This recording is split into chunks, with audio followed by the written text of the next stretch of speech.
이사야서 11장, 작년 연말까지 했던 이사야서를 이제 이어서 또 말씀을 묵상합니다. 오늘 이사야서 11장 1절부터 9절까지의 내용은 참 많이 인용되어지는 가장 이상적인 사회의 모습을 이야기합니다. 예수 그리스도께서 다스리는 하나님의 나라 혹은 천국의 모습을 보여준다 하겠습니다. 이새의 줄기에서 한 싹이 나는데 그것은 오실 메시아, 구약의 입장에서 보았을 때는 오실 메시아, 지금은 오신 메시아 예수 그리스도의 이 마음을 이야기합니다. 예수 그리스도가 다스리는 나라는 더 이상 시기와 갈등, 치열한 먹이사슬의 공포 없이 이리와 어린 양 함께 살며 표범이 어린 염소와 함께 누우며 송아지와 어린 사자와 살찐 짐승이 함께 있어 인간 사회에서 가장 연약하다고 말할 수 있는 어린 아이의 손에 이끌려 살아가는 세상. 젖 먹는 아이가 독사의 구멍에서 장난하며 젖된 어린 아이가 독사의 굴에 손을 넣을 수 있는 세상이 이루어질 것임을 예언하고 있습니다. 그러나 오늘 우리의 사회 뉴스에서 나오는 현실은 전혀 반대의 방향으로 나아가고 있습니다. 100년, 200년 전에 비해서 하나님을 아는 지식은 더 많이 퍼져 있고 교회의 숫자는 더 많아지며 그리스도인이라고 고백하는 사람들의 숫자는 더욱 많아짐에도 불구하고 이사야서 11장에서 얘기하고 있는 이 하나님의 나라와 정반대의 현상들이 이 땅에 많이 이루어지고 있다는 것입니다. 오늘 말씀을 통하여서 먼저 우리가 세상을 비난하거나 교회를 비난하는 것이 아니라 우리 자신들을 바라보면서 나는 누구인가? 나는 지금 어디에 살고 있으며 어떤 자세로 살아가야 할 것인가를 한번 생각해 볼 수 있으면 좋겠습니다. 하나님의 나라에서는 해됨도 없고 상함도 없을 것이라 말씀합니다. 그러면 어떻게 이것이 이루어질 수 있을까요? 우리 그리스도인들의 신앙생활이 이러한 하나님의 나라를 이끌어 갈 수 있는 그러한 삶을 살고 있는지 한번 생각해 보기를 원합니다. 오늘 본문 가운데서 첫 번째는 여호와를 아는 지식이 가득하다 라고 말씀합니다. 9절 말씀을 다시 읽습니다. 내 거룩한 산 모든 곳에서 해됨도 없고 상함도 없을 것이니 이는 물이 바다를 덮음같이 여호와를 아는 지식이 세상에 충만할 것임이니라. 오늘 제가 설교 전에 불렀던 찬양 시간에 불렀던 복음성가 가사와는 조금 다르지요. 여기에서는 여호와를 아는 지식이 세상에 충만할 것이라 했는데 찬양에서는 여호와의 영광을 인정하는 것이 온 세상에 가득할 것이다. 가사를 만드신 분들이 나름 고민해서 만들었다고 생각을 합니다. 거기에도 의미가 있을 것 같아서 잠시 조금 후에 같이 생각을 해볼까 합니다. 하나님의 나라가 즉 상함도 없고 해됨도 없는 그곳의 필요 충분 조건은 여호와를 아는 지식이 충만할 때입니다. 그러면 여호와를 아는 지식은 어떻게 이 세상과 사람들에게 충만해질 수 있을까요? 한 글을 소개합니다. 재미없이 공부하는 한국 유학생이란 글을 읽었습니다. 몇 년 전 5월 달에 KBS 다큐멘터리 공부하는 인간이라는 프로그램에서 한국, 중국, 이스라엘, 인도, 영국 등지를 돌며 한국 유학생들의 공부 방식과 문화적 차이를 심층 취재한 다큐멘터리가 있었습니다. 요약하면 그렇습니다.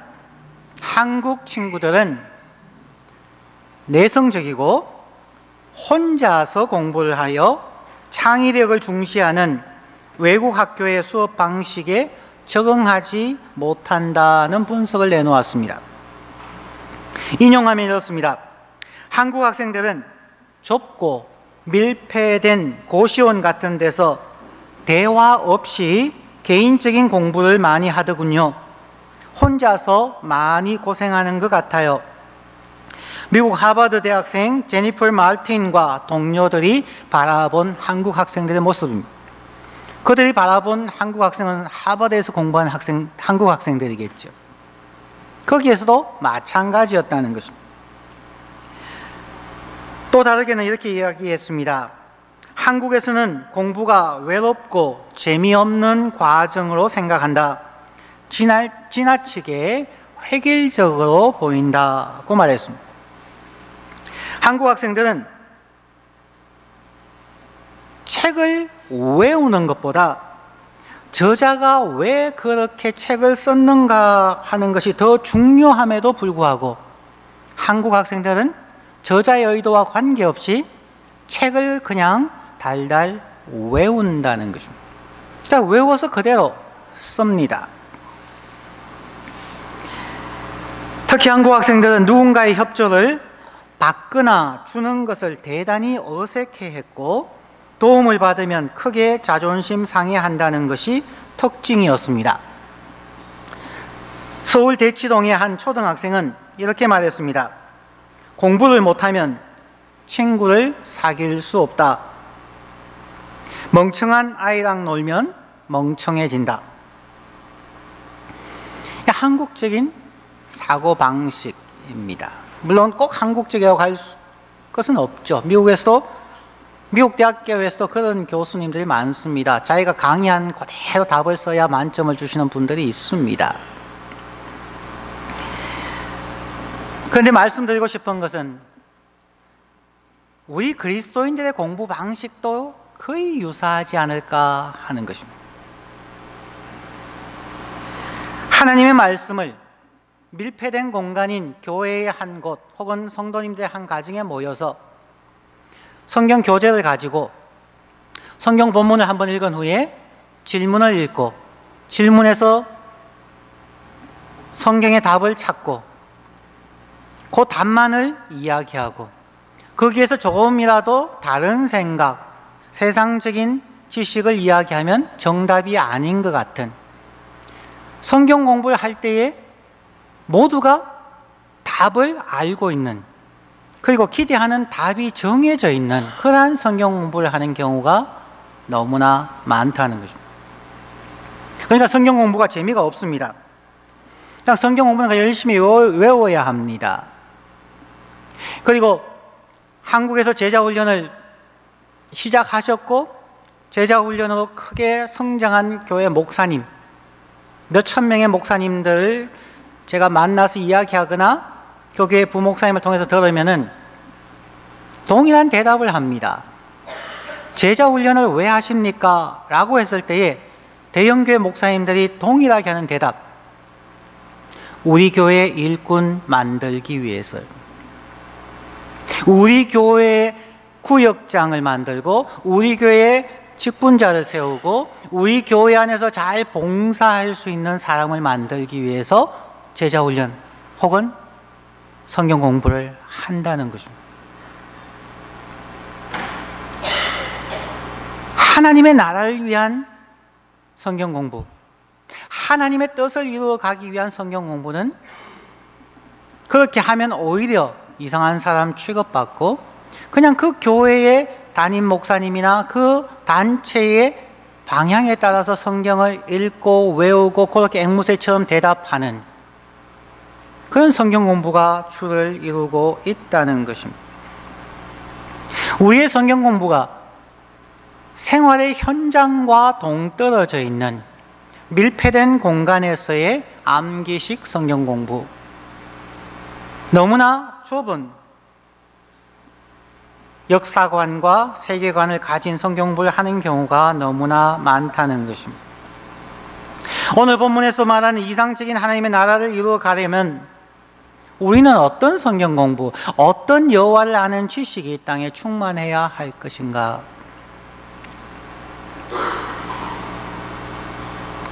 오늘 본문 9절 말씀에서 물이 바다를 덮음같이 여호와를 아는 지식이 세상에 충만할 때 가능해진다고 말하고 있고 우리는 그렇게 알고 있습니다. 그런데 이 말이 얼마나 무서운 말인지 혹시 생각해 보셨습니까? 물이 바다 덮음같이 여호와를 아는 지식이라고 하는 이 말씀을 읽을 때마다, 또한 이번에도 설교를 준비하면서 공포감에서 전율 느끼면서 과연 이렇게 내가 설교할 수 있을까라는 고민을 하게 된 부분입니다. 물이 바다 덮음이라는 것을 읽었을 때에 혹은 찬양할 때에 어떤 느낌을 받으셨습니까?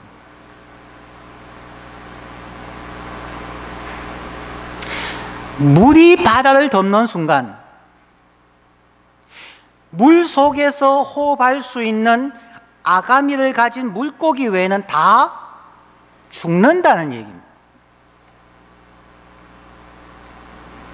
물이 바다를 덮어버리면 노아의 홍수 때에 비가 와서 이 산하 천지를 덮어버렸을 때에 노아의 가족 8명 외에는 다 죽었다는 것입니다. 우리 그리스도인들이 이 찬양을 하고 이 말씀을 읽을 때에 내가 죽을 수 있느냐는 생각을 해보셨습니까? 내가 죽어야 한다는 것을 생각해 보신 적이 있으십니까? 여호와를 아는 지식, 하나님의 말씀, 하나님의 뜻이 나를 덮어버렸으면 나의 생각, 나의 사고방식, 나의 삶의 패턴은 다 죽어야 한다는 것을 전제로 한다는 것입니다. 여러분, 물속에 들어가면 몇 초 동안 견딜 수 있습니까? 어린 자녀들 그런 게임 하죠? 누가 물속에 호흡을 오래 멈출 수 있는가? 30초? 1분? 제주도의 해녀분들도 10분을 견디기는 쉽지 않습니다. 10분 후에는 물속에 있으면 죽을 수밖에 없습니다. 물이 바다 덮음이란 그 말씀 속에 저에게 가장 먼저 와닿은 얘기는 심판입니다. 하나님의 방식을 선택할 것인지 너의 방식을 선택할 것인지 삶과 죽음 앞에서 심판받을 것이라는 얘기입니다. 우리는 이 찬양을 너무 쉽게 그냥 우리가 세계 말해서 세계 선교와 세계 곳곳에 교회가 세워지고 주일날 많은 사람들이 교회에 가서 예배하면은 여호와를 아는 지식이 세상에 충만할 것이라고 우리는 착각한다는 것입니다. 왜냐하면 이 땅에 예수를 믿는다고 고백하는 사람, 1년에 몇 번 교회 가든 관계없이 크리스찬이라고 얘기하는 사람들의 숫자가 20억이 넘습니다. 세계 인구의 25%에서 33% 사이를 오갑니다. 그런데 왜 세상은 성경이 얘기하는 것과 정반대로 흘러갈까요? 물이 아직 바다를 덮지 못했기 때문, 그리스도인들이 아직 그 물 깊은 속에 들어가지 못하고 있기 때문입니다. 교회 다니는 게 편하십니까? 쉬우십니까? 교회 와도 불편한 거 많죠? 보기 싫은 사람 있죠? 내 뜻대로 되지 않죠? 원하는 축복보다는 어려움이 왜 이렇게 많은지, 인민생활 왜 이렇게 고통스럽고 세상 살기가 왜 이렇게 힘든지, 아직 우리는 여호와라는 지식 속에 매몰되지 않았기 때문입니다. 여호와라는 지식이 우리를 완전히 덮어버리지 않았기 때문일 것입니다.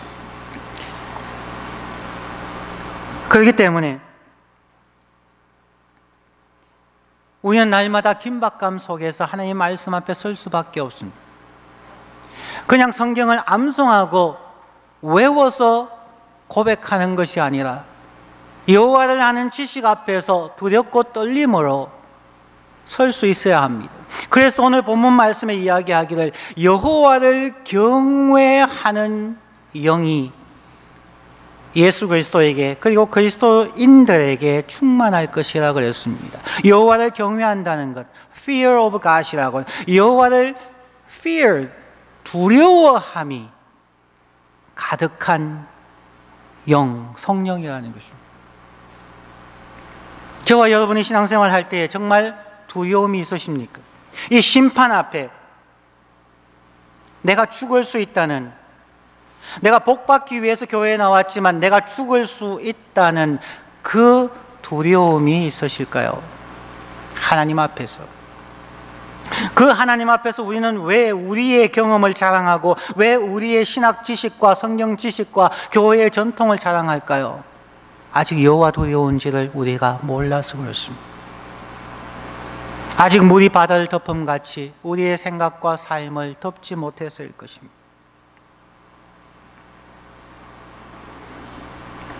여호와를 아는 지식, 그 여호와를 아는 지식에는 우리가 조금 더 폭을 넓혀야 되겠습니다. 여호와를 아는 지식에는 특별 계신 여호와 하나님의 말씀을 공부하고 묵상하며 배우는 것이 중요합니다. 또한 일반 계신 사람들의 양심과 자연의 법칙을 관찰하며 여호와 하나님을 알아갈 수도 있음을 우리는 인정합니다. 특별 계신 성경 공부만 하여서는 어려움을 많이 겪습니다. 성경 공부만 열심히 한 사람들의 특징은 굉장히 좁은 사고방식 속에서 유연성이 없습니다. 자기가 알고 있는 아주 좁은 그리고 얕은 성경 지식이 마치 하나님의 뜻인 것처럼, 하나님을 아는 지식의 전부인 것처럼 우리는 생각할 때가 너무나 많습니다. 그것을 고집하다가 서로 다른 지식이나 경험이 있으면 부딪힙니다. 나누어집니다. 마치 조금 전에 소개해드린 KBS 다큐멘터리의 내용처럼 책을 외우는 것보다 저자가 왜 그렇게 책을 썼는지가 더 중요한데, 성경의 저자인 하나님의 의도를 파악하지 아니하고 그냥 외우기만 하니까 성경 공부가 재미가 없습니다. 특별 계신 하나님의 말씀과 일반 계신 인간의 양심과 자연의 법칙을 함께 이해해야 실제적인 우리의 삶에서 하나님의 뜻을 이해하고 적용하기에 더욱 유익해질 것입니다. 우리는 먼저 성경을 즐겨 읽고 성경 공부반에 모두 반드시 참석하셔야 하며 하나님의 말씀을 묵상하고 외우고 있습니까? 이것이 가장 중요합니다. 물이 바다 덮음같이 여호와를 아는 지식이 그 모든 그리스도인들, 저와 여러분에게 가득해야 합니다. 기본은 하나님의 말씀, 쓰여진 하나님의 말씀입니다. 여호와를 아는 지식이라고 표현할 때에 그 안다라는 단어, 지식이라는 단어를 우리는 생각해 볼 필요가 있습니다. 구약 성경에서 사용되어지는 안다라는 단어의 히브리어는 야다임을 우리는 알고 있습니다. 야다라는 단어는 결혼한 부부의 관계라고 우리가 성경 공부를 통해서나 설교를 통해서 들었습니다. 야다. 잠시 후에 보게 될 예레미야서에서도 하나님은 남편 된 내가 너희에게 라는 표현을 해서 하나님은 항상 구약에서도 신약에서도 하나님과 우리의 관계를 부부의 관계로, 어린 양 예수 그리스도의 신부된 교회의 모습으로 말합니다. 안다고 얘기할 때는 항상 부부의 관계를 전제로 하고 있다는 것입니다. 부부도 서로에 대하여 단순히 지식적으로만 아는 것으로는 부부관계를 유지하기는 매우 어렵습니다. 소위 말하는 무늬만 부부일 경우가 많이 있죠. 부부관계는 서로에 대한 지식은 처음에 필요한 것이지 지속적으로 필요하지 않을 수도 있습니다. 대부분의 다툼은 서로를 알지 못하는 것에서 나오는 것이 아니라 대부분은 감정 싸움입니다. 자존심의 문제입니다. 평소에는 아무렇지도 않다가 좀 마음이 상했을 때 아내나 남편이 한마디 툭 던지면 그냥 울컥하고 화가 납니다. 똑같은 말이라도 상대방의 감정을 배려해서 어떻게 표현하는가 하는 것이 부부관계에 대단히 중요합니다. 친구관계도 대단히 중요합니다. 보통 사람들 보면은 싸우고 나서 저희가 와서 상담하면은 대부분 이렇게 얘기합니다. 자, 목사님, 저는 이렇게 얘기했습니다. 저 사람은 이렇게 얘기했습니다. 누가 맞습니까? 제 속으로는 답이 다 있어요. 여러분은 무슨 말을 했는지 그 문자 가지고 싸우지만 당신이 그 말을 할 때 억양이 어땠는지 아세요? 그 말을 할 때 당신 눈빛이 어땠는지 아세요? 당신의 입에서, 당신의 눈에서 나오는 그 독성, 독기를 당신은 모르죠. 말 그 자체를 글자로 적어 놓은 것은 아무런 진짜 영양가가 없습니다. 어떤 톤으로 이야기하는가, 어떤 눈빛으로, 어떤 얼굴로 표현하느냐가 더 중요한 거 아닙니까? 여호와를 아는 지식이, 성경을 덜덜덜 외워서 성경이 이렇게 얘기했습니다. 그게 중요할까요? 물론 중요합니다. 하지만 그것을 전달하는 그리스도인들의 말, 표현, 얼굴 표정, 눈빛은 어떠할까요? 그들 향하여서 너희는 지옥 자식이라고, 예수 안 믿으면 안 된다고 정죄하지 않나요? 상대방의 말에 의해서 당신은 틀렸다고 정죄하지 않나요? 그리스도인들의 말과 표정 속에서 정말 그 말이, 그 눈빛이 하나님의 은혜에 젖어 있을까요? 이것은 수십 년이 걸리는 수도의 과정을 통과하지 않으면 안 됩니다. 나 예수 믿고 천국 갑니다. 예수 그리스도 나의 주 나의 하나님이다. 그 고백하는 것은 어떤 의미에서는 쉬운 첫걸음입니다. 어린아이가 이 땅에 태어나면은 사람이 맞지요. 하지만 그 갓 태어난 아이는 사람이면서 사람이 아닐 수 있습니다. 왜냐하면 15살이 되었는데 어린아이처럼 엄마 치마 잡고 그냥 징징대면 부모님의 인내에도 한계가 다다릅니다. 어린아이는 태어나는 순간 생명이지만 시간이 지나감에 따라서 신체적으로, 지적으로, 정서적으로, 의지적으로 성장해야, 그 나이에 맞게 성장해야 아, 쟤 인간 됐다, 철들었다, 괜찮다 라고 얘기하는 것이죠.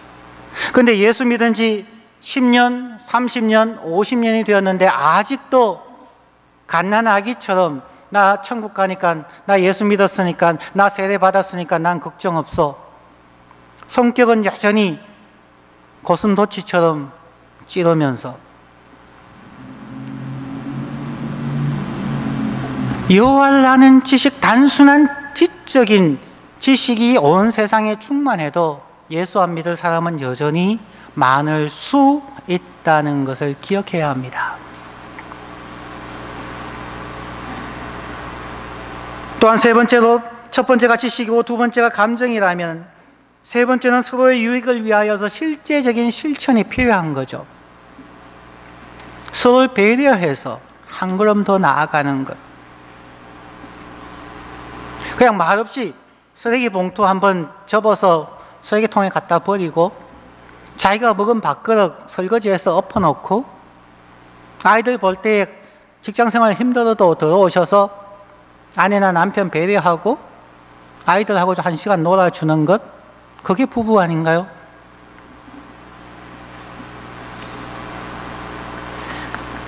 여호와를 아는 지식이라고 얘기했을 때는 100% 구약의 야다의 개념입니다.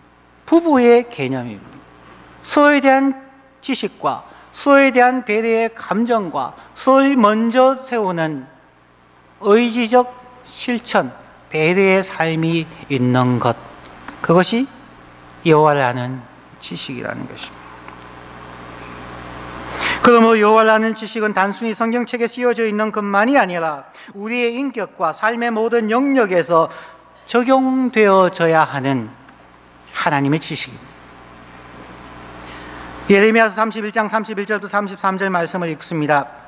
여호와의 말씀이니라. 보라, 날이 이르리니 내가 이스라엘 집과 유다 집에 새 언약을 맺으리라. 이 언약은 내가 그들의 조상들의 손을 잡고 애굽 땅에서 인도하여 내던 날에 맺은 것과 같지 아니할 것은 내가 그들의 남편이 되었어도 그들이 내 언약을 깨뜨렸음이라. 여호와의 말씀이니라. 예레미야가 새 언약이라고 하는 뉴 카버넌트라고 하는 매우 중요한 신학적 개념을 얘기하는데, 그 개념에서 비교하고 있는 것, 첫 번째는 구약의 창조주와 피조물이라는 상호관계에서 남편과 아내라는 어느 정도의 수평적인 관계를 포함하고 있다는 것. 두 번째는 출애굽할 때에 시내산에서 돌판에 새겨준 써여진 written document로서의 하나님의 말씀이 아니라 가슴에 살아 움직이는 심장에 새겨진 말씀으로 바꾼다는 거죠. 사문화되었는 말씀이 아니라 살아 움직이는 하나님의 말씀, 인격적인 하나님의 말씀으로 바꾸겠다는 것입니다.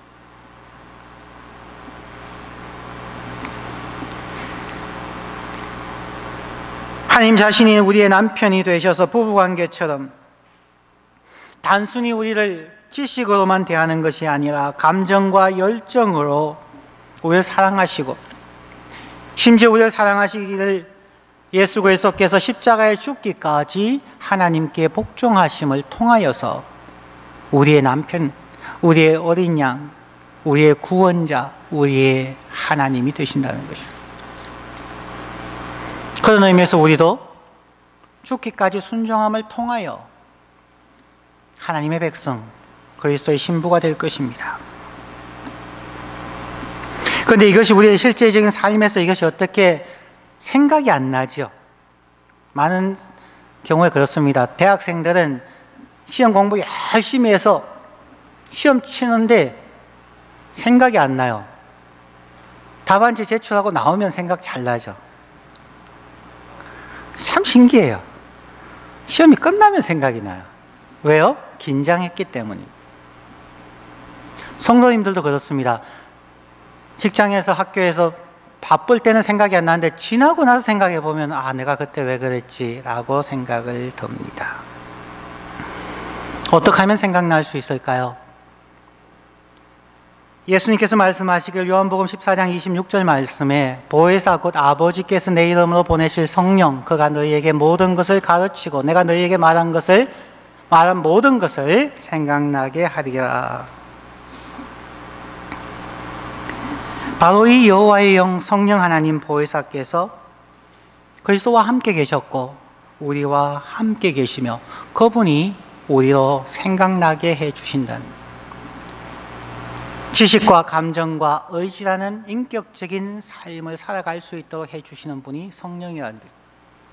그래서 여호와를 아는 지식을 이야기하면서 이사야는 두 가지를 밸런스 있게 강조하고 있습니다. 그래서 저도 같이 강조하려고 합니다. 9절 말씀에서 물이 바다 덮음 같이 여호와를 아는 지식이 세상에 충만하기 위하여 2절부터 쭉 나오는 것이 바로 여호와의 영, 성령에 대한 부분입니다. 2절부터 5절 다시 읽습니다. 그의 위에 여호와의 영, 곧 지혜와 총명의 영이요 모략과 재능의 영이며 지식과 여호와를 경외하는 영이 강림하시리니 그가 여호와를 경외함으로 즐거움을 삼을 것이며 그의 눈에 보이는 대로 심판하지 아니하며 그의 귀에 들리는 대로 판단하지 아니하며 공의로 가난한 자를 심판하며 정직으로 세상의 겸손한 자를 판단할 것이며 그의 입에 막대기로 세상을 치며 그의 입술의 기운으로 악인을 죽일 것이며 공의로 그의 허리띠를 삼으며 성실로 그의 몸에 띠를 삼으리라. 예수 그리스도의 특징, 그가 하나님의 아들이다를 넘어가서 예수 그리스도가 예수 그리스도 됨이 우리의 입장에서 설명하기 위해서는 그분 스스로 되는 것이 아니라 하나님의 영으로 말미암아 가능했다는 것이고, 의도적으로 그렇게 쓰신 이유가 그리스도인들도 예수님의 모범을 따라야 한다는 것입니다. 하나님의 영으로 돌판에 새겨져 있는 하나님을 아는 지식이 우리의 심장으로 전이 되어진다는 것입니다. 살아서 벌떡벌떡 뛰는 심장 같은 하나님의 말씀으로 바뀔 수 있다는 것입니다. 하나님의 말씀과 하나님의 성령님이 충만하게 임재하신 분이 바로 예수 그리스도입니다. 예수님은 날마다 하나님께 조용히 나아가 하나님과 대화를 하셨습니다. 하나님의 말씀을 들었습니다. 하나님의 말씀을 귀로 듣고 심장에 새겼습니다. 날마다 혹은 아침 저녁으로 하나님의 말씀을 귀 기울여 듣고 마음에 담았던 예수 그리스도, 그리고 하나님의 성령이 예수 그리스도 안에 있는 하나님의 말씀에 생명력을 불어넣어 주셨습니다. 그러므로 예수 그리스도는 그 고통의 시간, 할 수만 있으면 이 잔이 내게서 지나가게 하옵소서라는 그 인간의 고통 속에서도 아버지의 뜻대로 되기를 원합니다.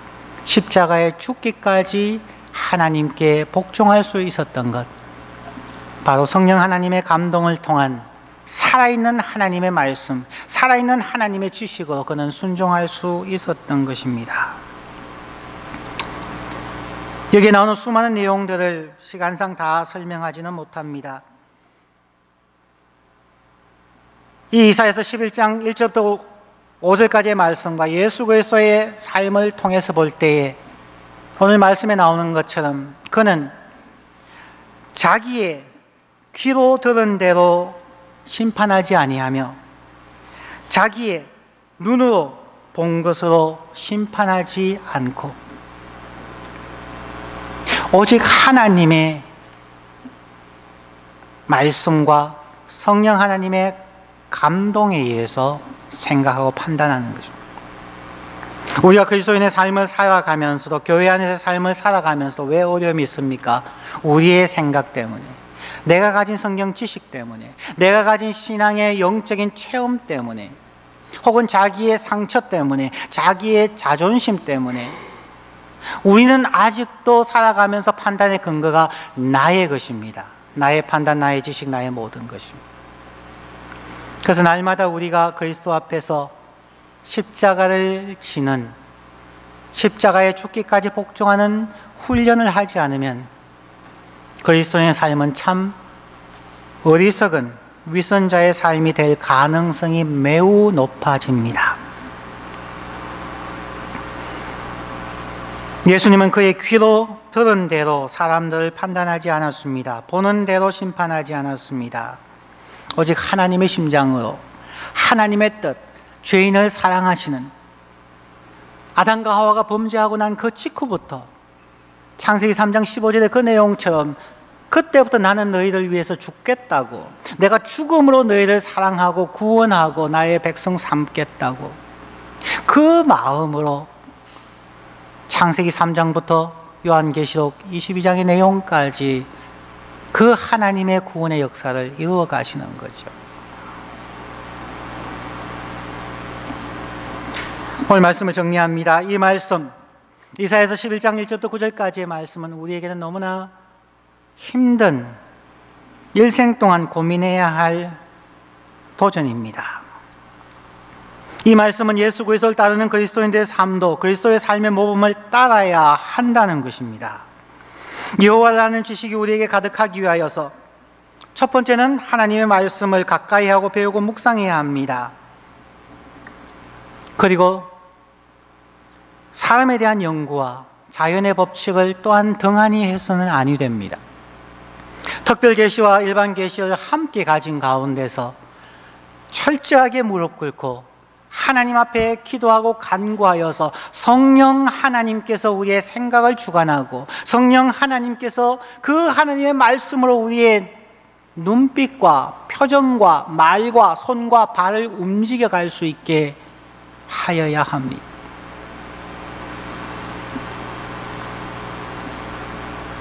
복음성가에서 물이 바다 덮음같이 여호와의 영광을 인정하는 것이 온 세상에 가득하리라는 말씀을 결론부에서 제가 넣고 싶습니다. 어쩌면 어떤 의도로 그렇게 복음성가를 지었는지 저는 알지 못하지만 저는 해석을 좋게 합니다. 단순히 여호와를 아는 지식이 이 땅에 가득하면은 굉장히 드라이한 살벌한 세상이 될 것입니다. 지식은 사람을 교만하게 만듭니다. 지식은 사람을 판단하게 만듭니다. 기도와 성령이 없는 성경 공부는 정말 양날의 칼과 같아서 사람을 찌르고 고통스럽게 할 수 있습니다. 기도와 성령은 우리를 사랑으로 섬김으로 봉사하게 합니다. 하지만 성경 공부가 없는 성령운동은 자칫하면 광신에 빠지게 만들고 질서가 없는 교회와 세계를 만들 가능성이 많이 있습니다. 성도 여러분, 하나님의 말씀을 가까이 하십시다. 성경 공부반 꼭 참석하십시다. 저희 교회는 성경 공부할 때 성경만 외우지 않습니다. 성경과 일반적인 지식과 사람에 대한 것과 다양하게 우리는 토의합니다. 꼭 한번 참석하십시오. 또한 기도를 게을리해서는 아무것도 이룰 수가 없습니다. 성령의 임재하심과 성령의 충만함을 위하여서 우리는 정말 간절하게 기도하고 정말 우리의 심장이 예수 그리스도의 보혈로 적셔지는 것처럼 우리의 눈물로 우리의 심장이 또한 적셔져야만 합니다.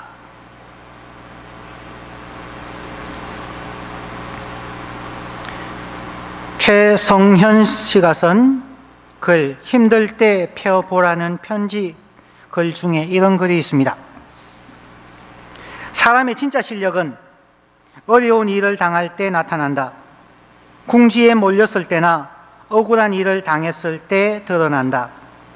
평소에는 감춰져 있던 것이 그때는 모습을 드러낸다. 동의하시죠? 그렇습니다.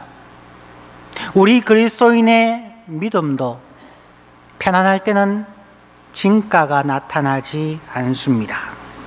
우리 그리스도인의 믿음과 신앙의 성품도 궁지에 몰렸을 때에, 억울한 일을 당할 때에, 우리가 번아웃되어서 지쳤을 때에 비로소 진가가 나타납니다. 그러한 시간에 하나님을 아는 지식이 우리에게 생각나게 되고, 하나님의 지식으로 우리의 성품이 다스려지고, 하나님의 지식으로 어려움을 극복해 나갈 때에 하나님의 나라가 우리 마음에서, 그리고 우리의 가정과 교회, 사회에서 이루어지게 될 겁니다. 그때에 여호와의 영광을 인정하는 것이 교회 밖에 있는 사람들의 눈에도 보이게 될 것이고, 교회 밖에 있는 사람들이 여호와의 영광이 그리스도인들을 통해서 이 땅에 나타나고 있구나 라고 고백하게 될 것입니다. 그것이 전도입니다. 그것이 세상의 소금과 빛의 역할입니다. 물이 바다를 덮음같이 여호와 하나님을 아는 지식, 지정의로서의 야다라는 단어의 지식이 저와 여러분에게 점진적으로 이루어져서 하나님의 나라에서 해됨도 상함도 없는 하나님의 나라가 이루어질 수 있기를 간절히 축원합니다. 기도합니다. 한번 같이 기도하십시다.